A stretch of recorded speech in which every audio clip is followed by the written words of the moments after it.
Hello everybody and welcome back to a new showcase. Today I'll be showcasing the Shrines Structures mod, which spawns many new shrines across your Minecraft world. These shrines can have many variants and there are a lot of shrines included in this mod, so don't forget to like and subscribe and let's get into the good stuff.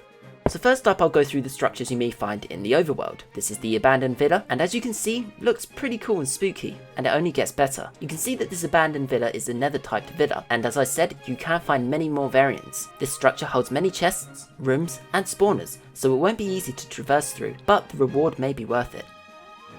Next up is the abandoned witch house, and as you can see, this variant is a mix of an acacia and spruce wood with some red nether brick stairs as the roof. From the name, you know you're going to face a witch within the house, but be careful as it may have some minions to back it up. But there are a couple of places with some nice loot in, so make sure not to run away if you find yourself in one of these structures. This structure is known as the Azalea Pavilion. This peaceful structure is a very pretty build with 2 chairs and a table within it. There aren't any lootable things or hostile mobs in this area, but for what it is, it still looks great. Next up is the balloon, which is a small structure found floating in the air. If you can build up to the balloon, you can gain some nice loot inside the barrels found on the side of it. This can be great loot, especially when starting out in a new world. And whilst you're up there, you can take in the view, which will be pretty nice also. The next structure is a bit different to what we've seen so far, and resembles a small beehive. When around this area, you may see bees, which you probably could have guessed, and in the middle of the beehives is a small tree. By the bottom of the tree, you should see some chests, and within are bee-type items such as honeys, as well as some flowers. This next structure is called a flooded temple, and the inside of it is filled with water. If you keep an eye out, there are a couple of chests scattered around, all of which again has pretty decent loot inside. Definitely worth checking out one of these drowned buildings, as it may have what you need. This next structure is a guardian meeting, and is another one which is quite different from the rest of them. This is a pretty cool concept as statues made from vanilla blocks are pointing inwards towards the centre of a path, leading up to a chest. No need to be afraid though, as it isn't a trap, so you can just stroll up to the chest, placed at the end, and take a look inside. The next structure on this list is a big one, and is considered a harbour. This is a much bigger structure than what I've shown you so far, with loads of buildings and materials to help you on your way. Even though it's a big and safe place, it gives an eerie feeling as it's completely abandoned with no life bar a couple of mobs, but can actually be a great template for a base. Next up is the High Temple, which is a very tall structure, which can be seen from quite far away, and built with shrine-like roofs. It consists of a couple of floors with a chest at the top to be looted. Like many of the structures I've shown so far, there aren't any mobs for you to fight, so it is another great structure to check out for some easy items. Our next structure is one that doesn't look so inviting. This is because it's an infested prison, so expect there to be some enemies inside. The risk of dying may be worth it however, as it does hold some treasure. As well as this, there are small Easter eggs inside this creepy place, so don't forget to have a look around, once it's safe of course. Next up is the Jungle Tower, and this jungle themed structure contains some treasure. However, you will need to make your own way up, so make sure you have a couple of blocks to build up onto the top floors. You may find more than what you're looking for though, if you follow instructions given to you when you make it to the roof of the tower. This next structure is a luxury villa, and you can understand why it is luxurious due to the design and the number of rooms. This modern type building holds everything you need in the base, and comes with some benefits such as rare ores. If you find one of these, it is a great place to relocate your base.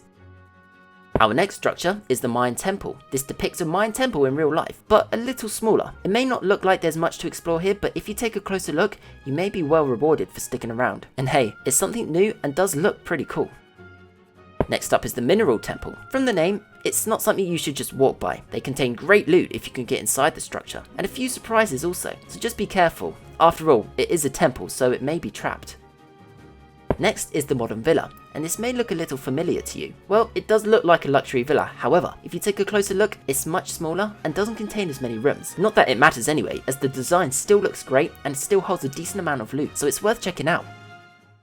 Next is the Nether Pyramid, and this structure can be found in both the overworld and the nether. These massive structures are almost like dungeons with some rare loot inside, as well as some challenging and annoying mobs to deal with. The nether variant uses a range of overworld blocks, such as mossy cobblestone, but still holds some decent loot and some challenging enemies to deal with. If you are prepared, I would definitely recommend trying to loot this place. Our next structure is the Nether Shrine, and this can be found in both the nether and the overworld too. These structures are much more improved versions of the regular vanilla ruins found in the overworld, and you may also find that some mobs from the nether have been transformed due to being stuck next to it for a while. The nether version is pretty much the opposite to what the overworld version looks like, with the use of more blocks from the overworld. On this variant, it shows a lot of cobble and mossy cobble. If you do manage to get your hand on a couple of bits of obsidian, going to the nether will be much easier if you manage to find one of these, and you get to enter it in style. This next structure is the Oasis Shrine. There's not much to talk about this place other than it looks very peaceful with oasis type plants and trees. Next up is the Oriental Hut, and as you can see, this variant is a mix of spruce and warped wood, with some nice black stone stairs as the roof. This small hut has everything a player needs, with beds, a furnace, a farm, and just a nice looking building. There is a secret which you can find in this place with some nice treasure inside, so make sure to have a good look around. Our next structure is the Oriental Sanctuary, and as you expect, it is a massive sanctuary. Have a good look around as you may not find much on the surface, but if you can find a secret within this place, it will give you some nice loot. I will say that this is one of my favourite shrines in this mod. This next structure is the Shrine of Savanna. This small shrine is decorated with lots of overgrowth and a couple of trees. A little bit like the Oasis Shrine, there isn't much to this structure, but is again a nice place you can come across when exploring. Next is the small player house. This house is much smaller and simpler than the previous villas I've shown you, but it isn't as small as you think. Inside there are a couple of floors and rooms in which you can loot, as there are a decent number of materials. If you come across it, this place is worth looking into. This structure is called the Small Temple. This structure is again smaller than the previous temples I've shown you, but has been beautifully detailed with some loot when explored. This is a very simple but effective shrine, and again, this can show in a range of different variants. This next structure is called the Tall Player House, and is visibly much bigger than the Small Player House. Obviously, it consists much of what the Small Player House has, with chests, materials, but undeniably, the Tall Player House looks better and more detailed than its counterpart. This is the Trader House. This cool looking building is accessible in a more unique way than the other structures, as you must go underneath it to enter. Inside are a good number of barrels which can contain some nice loot inside, making this shrine a very simple and effective one, so ensure you check it out on your travels. Onto the next structure now, and this is called the Watchtower. This is a very tall building as you'd expect, with a vanilla made satellite on top, which is a nice little detail. You can find a barrel which is well hidden in the Watchtower, so if you're there, you may as well look to see if you can find it. This next structure is called a Water Shrine, and is a very valuable find. This variant has diamond blocks, used as a barrier for the pool for the Water Shrine. Don't think that this is the only good thing about this structure, however, because if you keep exploring, you may come across a secret full of riches too.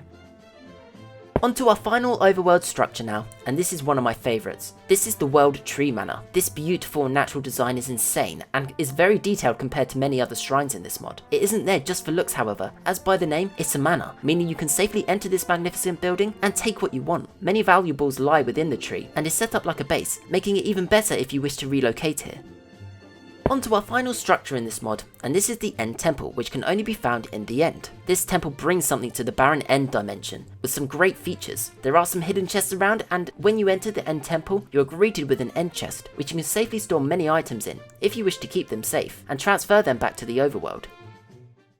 This mod is one of the best structure type mods I've played, as there is so much to explore, and brings many more things to look for. Let me know what your favourite shrine is in the comments down below. Thank you for watching, and I hope you enjoyed. Don't forget you can suggest me a mod to showcase in the comments as well, or you can join my Discord server and suggest one to me there, and I'll catch you all in the next video.